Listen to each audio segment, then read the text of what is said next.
Hi everyone, my name is Erica Khan and my product is the No Mess necklace. Too often I find myself in this situation. I'm getting ready for a party, a friend's house, or just going to school, and I only give myself the amount of time it takes to brush my teeth, wash my hair, get changed and all that. But I never seem to allot for the time it takes to untangle my necklace. So if I'm not in a rush, I will be now. The problem with necklaces are that the chains are always finding a way to become tangled, creating a mess. But with the No Mess necklace, you and I won't have this problem anymore. The No Mess necklace allows customers to easily travel with and store their necklaces while preventing knots. So how it works.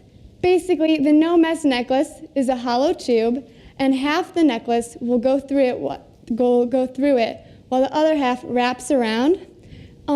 I will sell it in a set of 3-inch long tubes.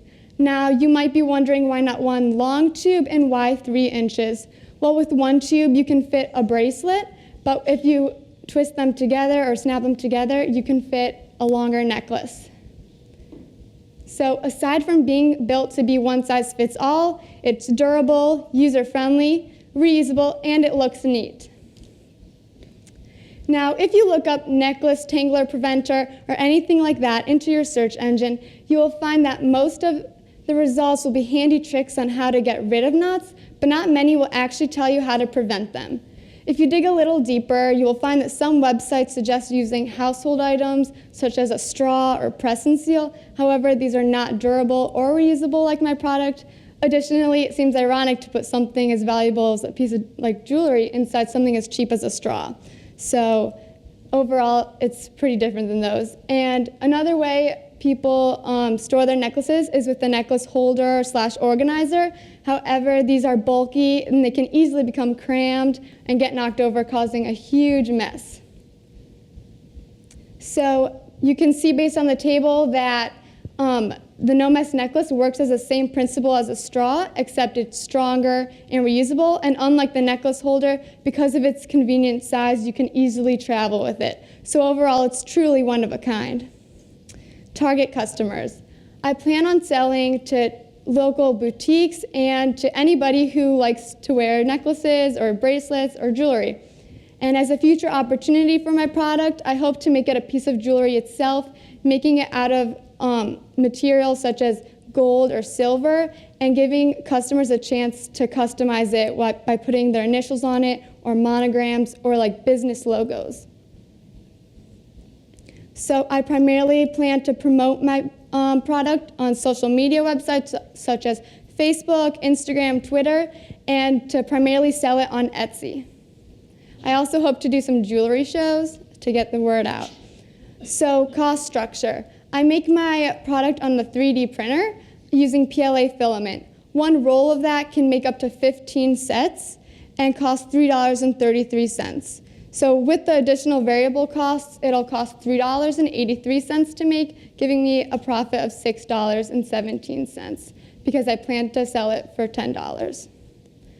So to get my variable costs, I just added the Etsy transaction fee and the cost of envelopes it'll take to package them and then give to the customer. So to start up, I hope to start with at least 2 rolls of PLA filament, which will make up to 30 sets of the No Mess necklace, and then with 250 envelopes, it'll only cost $136.49 to start up. So over the course of 1 year, I projected that my sales will slowly increase, and to find my projected net revenue, I subtracted the costs from the gross, and I predicted that I'd make $598.49 in the first year.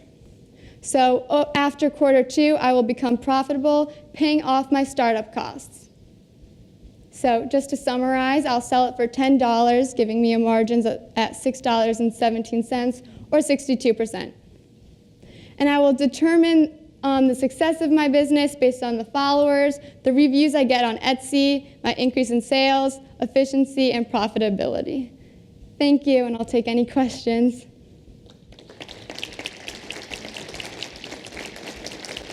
Really nice job. Thank you for that. Thanks.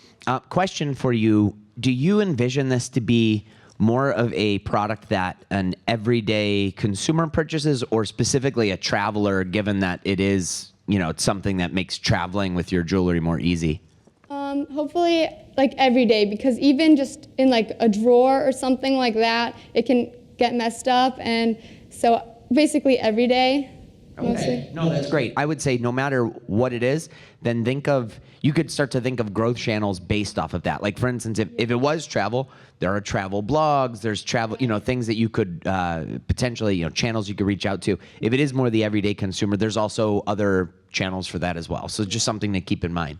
Thank you. I love a product that solves a problem, so great job. A couple questions. Does this clip mean anything? No, that was just part of the prototype, but on the later one I made, which is the pink one right there, Yep. it's no longer there. Okay. But Well, I kind of like that, and you showed the visual of the board, and I was kind of thinking you could like use the clip to kind of put these on a board and make kind of piece of art out of your jewelry. So just a thought. And my other question is, I know you just have prototypes, but have you sold any or taken any orders yet? I haven't started yet because I wanted to get one that really works well before, like it'd be a shame if like it broke. So I wanted to make sure that I finally like have that down before I start selling it. And they seem very durable too. Thanks. Erica, you did a very nice job. The one thing I can say for certain is that I'm glad my wife isn't here now, because this solves for something she's been trying to solve for years. So I agree to Mike's inquiry around, is it for the traveler or for the everyday person with jewelry? It's equally, I think, applicable. One of the questions I have is, you mentioned potentially having a product that would be made of jewels or some kind of jewelry itself.